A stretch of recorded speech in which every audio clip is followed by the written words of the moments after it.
મેં ખેડૂત નથી, પરંતુ જો ખેડૂતો પકવેલું અન્ન ખાતા હોય ને તો મિત્રો બને એટલો આ વિડીયો આગળ શેર કરો.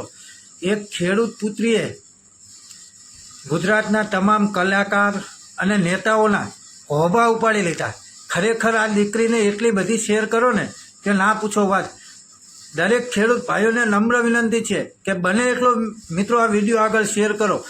એક ખેડૂતની દીકરીની વેદના શું છે, એક ખેડૂતની દીકરીની હાલત શું છે, અને અત્યારે ખેડૂત જે જગતનો બાપ ગણાય છે, જગતનો તાત ગણાય છે, એ જ ખેડૂતની હાલત શું છે ટૂંકમાં વર્ણન આ દીકરીએ કર્યું છે. પરંતુ મિત્રો બને એટલો આ વિડીયો આગળ શેર કરો.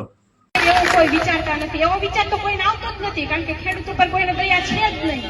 અને હોસ્પિટલની વાત, મોટા મોટા કલાકારો, ગુજરાતમાં જ આપણા મોટા મોટા કલાકારો ભેગા થયા છે, તો કેમ કોઈ દિવસ કોઈ ખેડૂતોની વાત જ નથી કરતા? એ પણ ખેડૂતના દીકરા હશે ને, અને નો હોય તો ખેડૂતનું જ પકવેલું ખાય છે ને. કેમ એ કોઈને નથી દેખાતું? એ કેમ નથી સમજતા? અને આ જે મોટા મોટા રાજકીય નેતાઓ ને છે એ બધા આપણા મોટી મોટી સંસ્થાઓ, યુનિવર્સિટીઓ ને હોસ્પિટલો ને એ બધી એને ખુદ ઊભી કરી છે. એ પોતાના રોટલા શેકવા માટે ઊભી કરી છે. તો એ બધુંય જોઈને એને ખેડૂત માટે ખેડૂતના મત ઉપરથી જ આ બધા ઊભા થયા છે ને. તો ઈ કેમ નથી કોઈ વિચારતા કે આપણે પણ ખેડૂત માટે કંઈક કરવું જોઈએ, ખેડૂતના બધા સાચા પ્રશ્નોના આપણે ઉજાગર કરવા જોઈએ, કે એમની આપણે મદદ કરવી જોઈએ?